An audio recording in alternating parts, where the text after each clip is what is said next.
ఒక్క అడుగు చాలు 100 మందిలో స్ఫూర్తి నింపడానికి. ఆ అడుగు ఎంత బలంగా, ఎంత సంకల్ప సిద్ధితో వేశామన్నదే లక్ష్యాన్ని చేరుకున్నప్పుడే సమాజానికి తెలుస్తుంది. దానికి ప్రత్యక్ష నిదర్శనమే భక్తి టీవీ.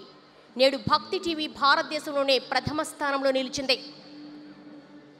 భక్తి టీవీ అధినేత శ్రీ నరేంద్ర చౌదరి గారి సంకల్పం, దీక్ష ఒకటే: మన ధర్మాన్ని భావితరాలకు అందించాలని, నేటి యువతలో ఆధ్యాత్మికతను పెంపొందించాలని. అందుకే ఆయన అహర్నిశలు పరితపిస్తున్నారు. భక్తి టీవీ లక్ష్యం లాభాపేక్ష కాదు. భక్తి టీవీ ఒక పవిత్ర ఆశయంతో భక్తి ఛానల్ ప్రారంభమైంది. ఒక భక్తి ఉద్యమాన్ని నిర్విఘ్నంగా భక్తుల్లోకి తీసుకెళ్తోంది. మరుగున పడిపోతున్న మన సంస్కృతి, సంప్రదాయం, సనాతన ధర్మాన్ని నేటి తరానికి గుర్తు చేసే గురుతర బాధ్యతను నిష్ఠతో, నిబద్ధతతో, అకుంఠిత దీక్షతో భుజానకెత్తుకున్నారు శ్రీమాన్ నరేంద్ర చౌదరి దంపతులు. ఈ గత 13 ఏళ్లుగా భక్తి కాంతులు వెదజల్లే కోటి దీపోత్సవం అనే దీపయజ్ఞాన్ని నిర్విఘ్నంగా నిర్వహిస్తున్నారు. ఈ మా ప్రయాణంలో మమ్మల్ని అనుసరిస్తూ, ప్రోత్సహిస్తూ, సహకారాన్ని అందిస్తున్న మా ప్రియ భక్త బంధువులందరికీ కూడా ఈ వేదిక ద్వారా అభివాదం చేస్తూ, మరి భక్తి టీవీ నెంబర్ 1గా నిలవడానికి అహర్నిశలు పరితపిస్తున్న శ్రీమాన్ నరేంద్ర చౌదరి దంపతులకు మీ కరతాళ ధ్వనులతో జేజేలు పలుకుదాం. ఇక రేపటి కోటి దీపోత్సవ వేదిక మరింత సుశోభితం కాబోతోంది. అద్భుతమైన ఘట్టాలు ఆవిష్కృతం కాబోతున్నాయి. రేపు వైకుంఠ చతుర్దశిని పురస్కరించుకుని ఈ ఇల కైలాసం అల వైకుంఠపురం కాబోతోంది. రేపు మీ అందరి చేతుల మీదుగా అత్యంత వైభవోపేతంగా, విశేష రీతిలో శ్రీ సత్యనారాయణ స్వామి వ్రతం జరిపించుకోబోతున్నాం. అంతేకాదు, రేపటి కోటి దీపోత్సవంలో మొట్టమొదటిసారిగా కోటి దీపోత్సవ మండపంపైకి శ్రీ రంగనాథ స్వామి వారు వస్తున్నారు. రంగనాయకిని మీ అందరి సమక్షంలో వైభవోపేతంగా కళ్యాణం ఆడబోతున్నారు. ఈనాటి కోటి దీపోత్సవ కార్యక్రమంలో కోటి దీపోత్సవ వైభవం గురించి, అలాగే విశ్వనాథుని వైభవం గురించి, రామేశ్వరం రామనాథుని మహాత్మ్యం గురించి మనకి ప్రవచనామృతాన్ని అందించేందుకు విచ్చేశారు ప్రముఖ ఆధ్యాత్మికవేత్త బ్రహ్మశ్రీ డాక్టర్ మైలవరపు శ్రీనివాసరావు గారు. వారిని మీ అందరి కరతాళ ధ్వనుల మధ్య వేదికపైకి సవినయంగా ఆహ్వానిస్తూ ఈనాటి కార్యక్రమంలో ప్రవచనామృతాన్ని అందించవలసిందిగా కోరుతున్నాం. నాగేంద్రహారాయ త్రిలోచనాయ భస్మాంగరాగాయ మహేశ్వరాయ నిత్యాయ శుద్ధాయ దిగంబరాయ తస్మై నకారాయ నమః శివాయ. మేఘశ్యామం పీతకౌశేయవాసం శ్రీవత్సాంకం కౌస్తుభోద్భాసితాంగం పుణ్యోపేతం పుండరీకాయతాక్షం విష్ణుం వందే సర్వలోక ఏకనాథం. రామాయ రామభద్రాయ రామచంద్రాయ వేధసే రఘునాథాయ నాథాయ సీతాయ పతయే నమః. ఇక్కడ ఈ నగారాలని మనం ఎక్కడైనా చూడగలవా? అమోఘమైనటువంటి నృత్య ప్రదర్శనతో పాటు కోలాటాలని మనం ఎక్కడికో వెళ్ళి దర్శించగలవా? ఈ రామనాథుడిని అక్కడి దాకా వెళ్ళి చూడడం సాధ్యమవుతుందా మనకి? ఈ శంకరునికి జరగబోయే వివాహాన్ని ఇంత దగ్గరగా చూడడం అనేది కుదిరే పనేనా? అనేకమైనటువంటి కళాఖండాలన్నిటినీ ఒక చోట తెచ్చి ఎక్కడ నిలబడ్డా అక్కడేదో ఒక పుణ్యక్షేత్రమేనేమో అని కనిపించే తీరుగా ఏర్పాటు చేసి తిరుమలలో బ్రహ్మోత్సవంలో ఎన్ని కళాఖండాలని, ఎన్ని ఔచిత్యాలని చూపిస్తారో అలాంటి ఆ మొత్తం సౌభాగ్యాన్ని ఇక్కడే చూపిస్తూ హైదరాబాదు తిరుమల అన్నట్టుగా చేస్తున్న ఆ నరేంద్ర చౌదరి రమాదేవి దంపతులకి ప్రత్యేకమైనటువంటి ధన్యవాదాల్ని మనందరం తెలియచేద్దాం కరతాళ ధ్వనుల ద్వారా. సుపుత్రవాప్తిరస్తు అన్నప్పుడు సుపౌత్రవాప్తిరస్తు అన్నాం. మంచి మనుమడు కనగాలి అనగానే మనుమడు కలిగాడు. మనందరం ఇప్పుడు చెప్దాం, చక్కనైనటువంటి మనుమరాళ్ళు కవలలు ఇద్దరు కలగాలి అని. ఒక్కరైతే సరిపోదు, ఎందుకంటే అంత బంగారాన్ని ఒక్క మనుమరాలు మొయ్యలేదు కదా.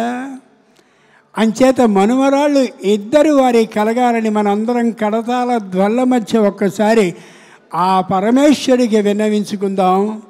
అంతటి ఉత్తమ దంపతులు మనకి ఇక్కడ లభించినందుకు.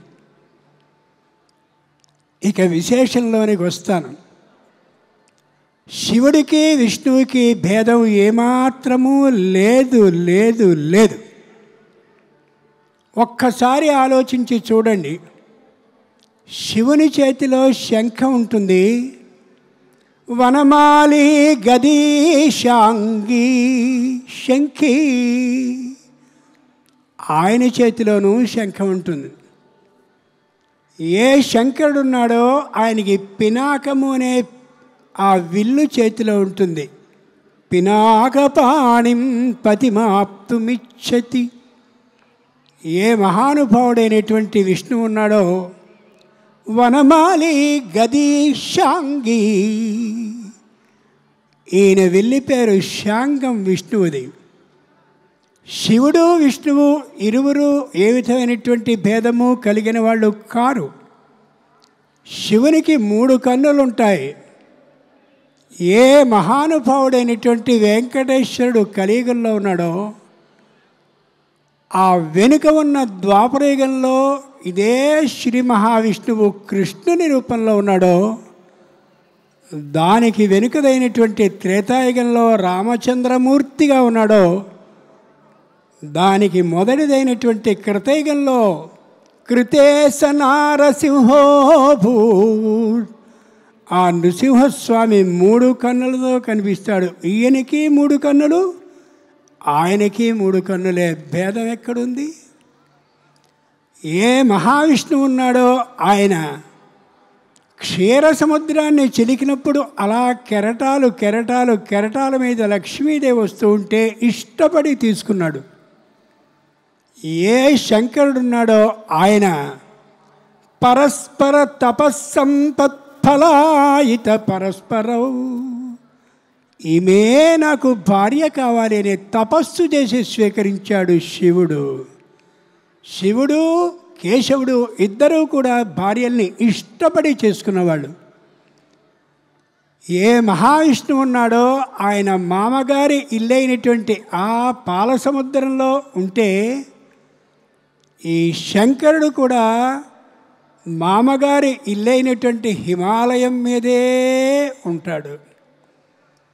రాజ్య కార్య నిర్వహణం కోసం శివుడు కైలాసాన్ని ఏర్పాటు చేసుకుంటే శ్రీ మహావిష్ణువు వైకుంఠాన్ని ప్రత్యేకమైన ప్రదేశంగా నిర్ణయించుకున్నాడు.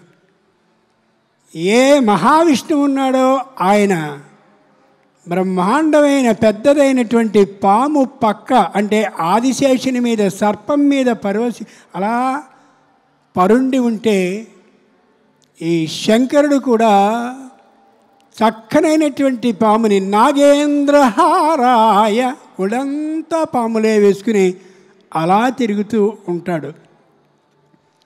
బాగా ఆలోచించి చూడండి. రేపటి రోజున వైకుంఠ చతుర్దశి రాబోతోంది. ఆ రోజున దేవలోక సభ జరుగుతుంది. సభ జరిగిన సందర్భంలో కళ్ళలో ఒక్కసారి ఊహించుకోండి, 2 బ్రహ్మాండమైనటువంటి సింహాసనాలు ఏర్పాటు చేస్తారు బంగారంతో. కుడివైపు ఉన్నటువంటి సింహాసనంలో శంకరుడు కూర్చుంటే మన ధర్మం ప్రకారం శంకరుని పక్కన పార్వతీదేవి కూర్చుని ఉంటుంది.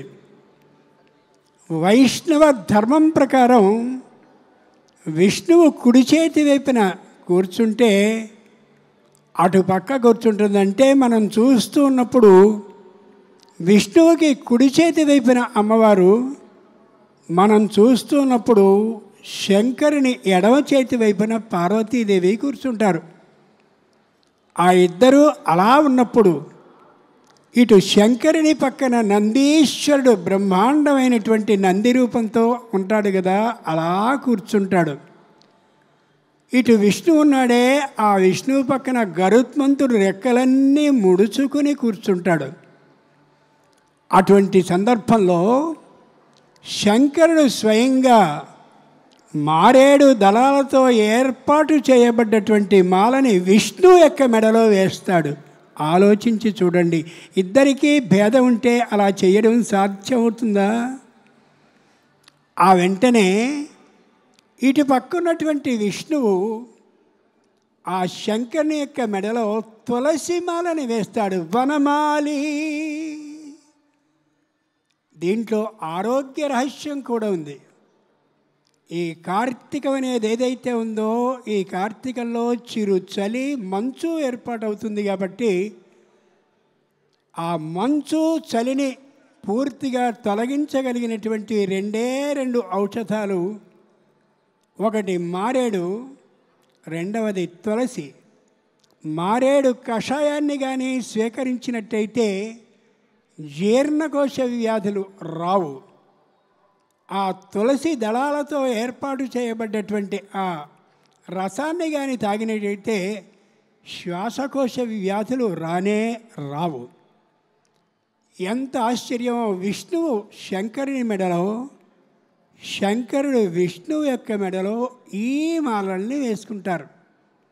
ఇక ఏ లక్ష్మీదేవి ఉందో ఆ లక్ష్మీదేవి అక్కడ ఉన్నటువంటి పార్వతీదేవికి రత్నగ్రైవేయ చింతాకలోలముక్త ఫలాన్విత, బ్రహ్మాండమైన రత్నాలతో ఉండే అద్భుతమైన మెడలోని హారాన్ని చింతాక పథకంతో సహా వేస్తుంది ఆవిడ.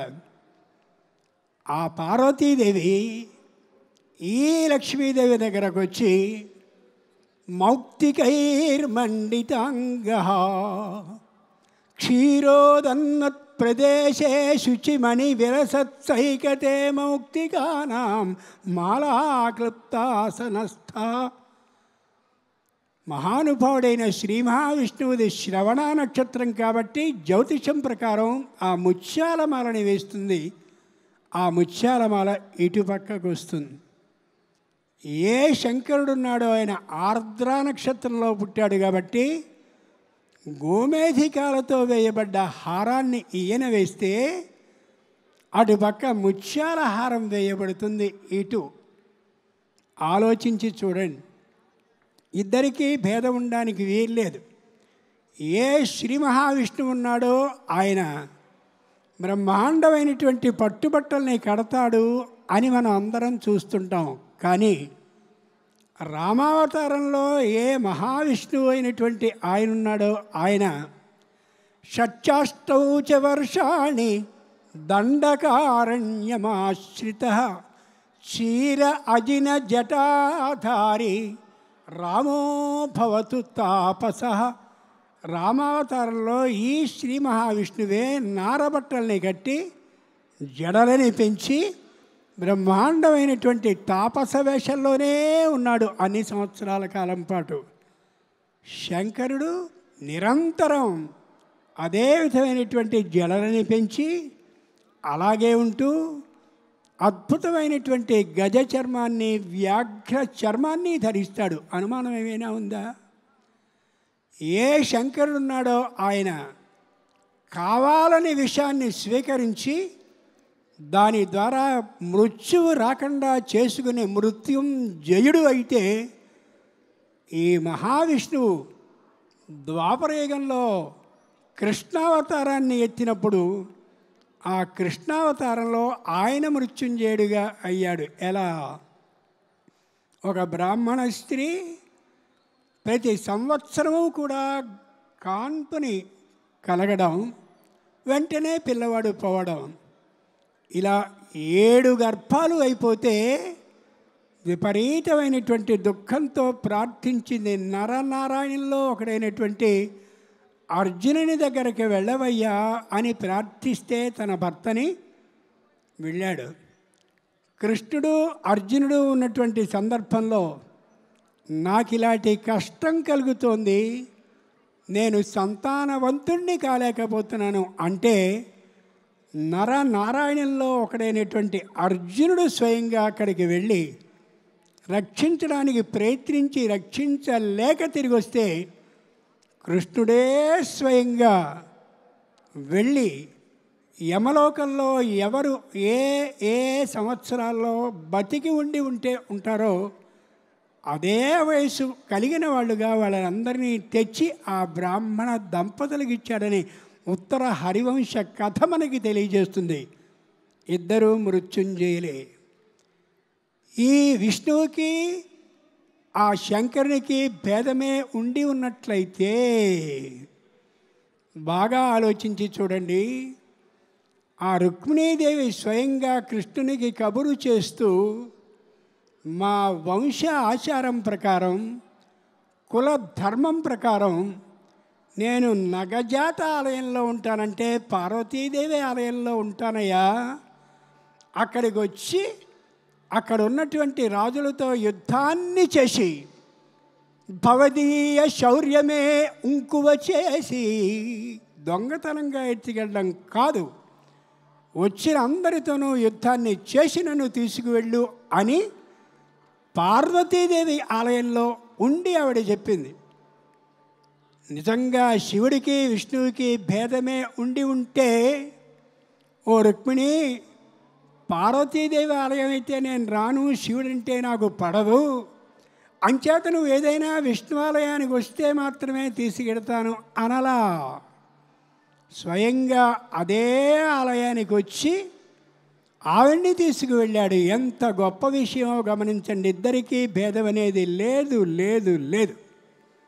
మరో చిత్రం, రుక్మిణీదేవి తన వివాహం ఏ విధంగా రుక్మిణి నీచుడితో అయిపోతుందో అని భయపడుతూ పార్వతీదేవికి మొక్కింది. నమ్మితి నా మనమున సనాతనులైన ఉమామహేశులన్.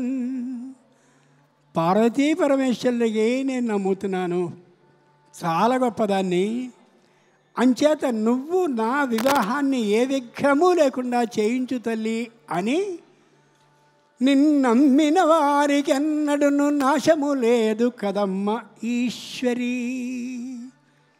ఆవిడికి వివాహం గురించిన ఇబ్బంది కలుగుతుంది అన్నప్పుడు పార్వతీదేవికి మొక్కుకుంది. ఆ రుక్మిణి స్వయంగా కృష్ణ అవతారంలో ద్వాపరయుగంలో. అంతేకాదు, మమ ప్రాణాహి పాండవా, పాండవులు పూర్తిగా విష్ణు భక్తులు, వాళ్ళకి శివ విధానమే లేదు అనే హక్కు అధికారం ఎవ్వరికీ లేదు. ఎందుకని? ఏ నారాయణంలో నరుడు అర్జునుని యొక్క అవతారాన్ని ఎత్తాడో ఆ అర్జునుడు పాశుపత అస్త్రాన్ని స్వయంగా తీసుకున్నాడు శంకరుడి నుండి. పాశుపత అస్త్రం అంటే పశుపతి అంటే శివుడు. ఆ శివుని తపశ్శక్తి మొత్తం దాగినటువంటి ఆ అస్త్రాన్ని స్వయంగా సంపాదించాడు. నిజంగా శివ విష్ణువుల్లో భేదమే ఉండి ఉన్నట్లయితే ఆ నరనారాయణంలో నర రూపమైనటువంటి ఆయన ఏమనాలి? నీ ఆ పశుపతికి సంబంధించిన శివ తపశ్శక్తి దాగున్న అస్త్రం నాకు వద్దు అనాలి. అనలేదు. ఆలోచించి చూడండి. లోకంలో రెండు విధాలైనటువంటి మనుషులు ఉంటారు. ఒకళ్ళు బ్రహ్మాండమైనటువంటి సంపాదన కలిగి ఉండి ఆడంబరంగా ఉండాలనుకుంటారు. ఒకళ్ళు అమోఘమైన సంపాదన కలిగి వైరాగ్య భావంతో పూర్తి నిరాడంబరంగా ఉండాలి అనుకుంటారు. విష్ణువు ఆడంబరంగా ఉంటాడు, శివుడు నిరాడంబరంగా ఉంటాడు. విష్ణువు పట్టు వస్త్రాలని ధరించి ఉంటే శంకరుడు ఏనుగు చర్మాన్ని అలాగే వ్యాఘ్ర పులి చర్మాన్ని ధరించుంటాడు. ఈయన నిలువు నామాలని పెడితే ఆయన అడ్డమైనటువంటి నామాలని అడ్డంగా పెడతాడు. ఏ విధమైనటువంటి భేదము ఇద్దరిలోనూ ఉండదు, లేదు లేదు.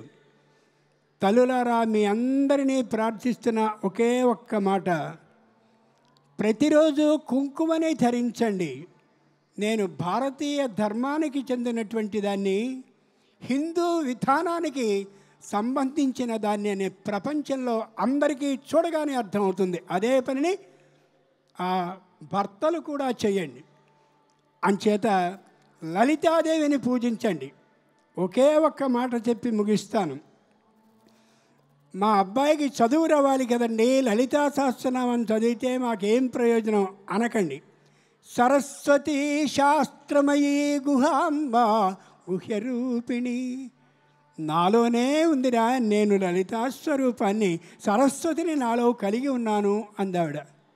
అబే డబ్బు కావాలి కదండి, మంచి మాట. మహాలక్ష్మీర్మృడప్రియా, లక్ష్మి కూడా నాలోనే ఉందిరా లలితాదేవి చెప్తోంది. అయితే సరే, మేము మొదటి నుంచి కూడా బ్రహ్మ సమాజ మతంలో ఉంటూ ఉంటాం. మేము బ్రహ్మని ఆరాధించందే ఏ పని చెయ్యం. సృష్టికర్త్రి బ్రహ్మరూపా, మేం విష్ణు మత అవలంబులం, విష్ణు మతాన్ని మాత్రమే చూస్తూ ఉంటాం. అమోఘంగా ఉంది. గోప్త్రీ గోవింద రూపిణి, నేను విష్ణువుకి సంబంధించిన ఆ రూపాన్ని ధరించిందానిరా. ఆలోచించి చూడండి, ఏది కావలిస్తే అది. మా అబ్బాయికి ఉద్యోగం రావడం లేదు.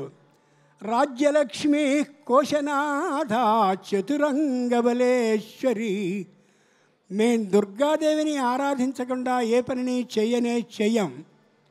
దుర్లభా దుర్గమా దుర్గా, నేను దుర్గా స్వరూపాన్ని ధరించిందాన్ని. మేము అసలు సంపూర్ణంగా శివుణ్ణే ఆరాధిస్తాం.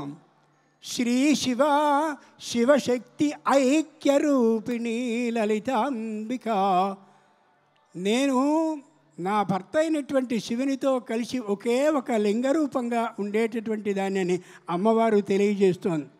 అబ్బే, రాముడు, విష్ణువు, కృష్ణుడు మొదలైన దేవతలు అందరూ ఉన్నారు కదా, మరి వాళ్ళందరినీ పూజించకపోతే చాలా కాలం నుంచి మా ఇంట్లో రామ వివాహాన్ని చేస్తున్నాం, అన్యాయం కలగదా? లలితా శాస్త్రాన్ని మాత్రమే చదువుతుంటూ కూర్చుంటే కరాంగులిన కోత్పన్న నారాయణ దశాకృతి. అమ్మవారు చెప్తోంది, నా ఈ చేతి చిటికెన వేలుందే, ఆ గోటి నుంచి మొత్తం మత్స్య కూర్మ వరాహ నారసింహ వామన పరశురామ రామ అంటే రామచంద్ర, ఆ తర్వాత బలరామ కృష్ణ కల్కి అవతారాలన్నీ వచ్చాయి అని. అంచేత తల్లులారా, లలితా శాస్త్రాన్ని చదవండి చదవండి చదవండి, సంపూర్ణమైన విజయాల్ని సాధించండి. ఈ లలితా శాస్త్రం చదువుతూ మళ్ళీ ఇంకోరిని చదవాల్సిన అవసరం ఏమీ లేదని లలితాంబే చెప్తోంది. కాబట్టి అలాగే చెయ్యాలని కోరుతున్నాను మీ అందరినీ. అందరూ బొట్లు మాత్రం ఖచ్చితంగా పెట్టుకుని మా కుటుంబం మొత్తం హిందూ సంప్రదాయానికి చెందిన వాళ్ళమని తెలియచేయండి.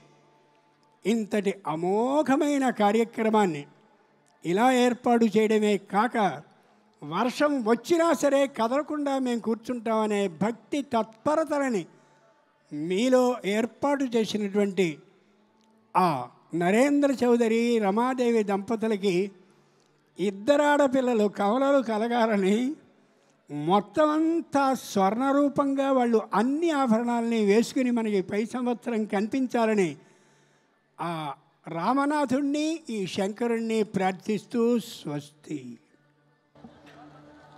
ఆధ్యాత్మిక చారిత్రక విషయాలే కాదు, హిందూ ధర్మాచరణకు సంబంధించి అనేక విషయాలు తెలియజేస్తూ తమ ప్రవచనామృతాన్ని అందించినటువంటి ప్రముఖ ఆధ్యాత్మికవేత్త బ్రహ్మశ్రీ డాక్టర్ మైలవరపు శ్రీనివాసరావు గారికి మీ అందరి కరతాళ ధ్వనుల మధ్య ధన్యవాదాలు తెలియజేసుకుంటున్నాం.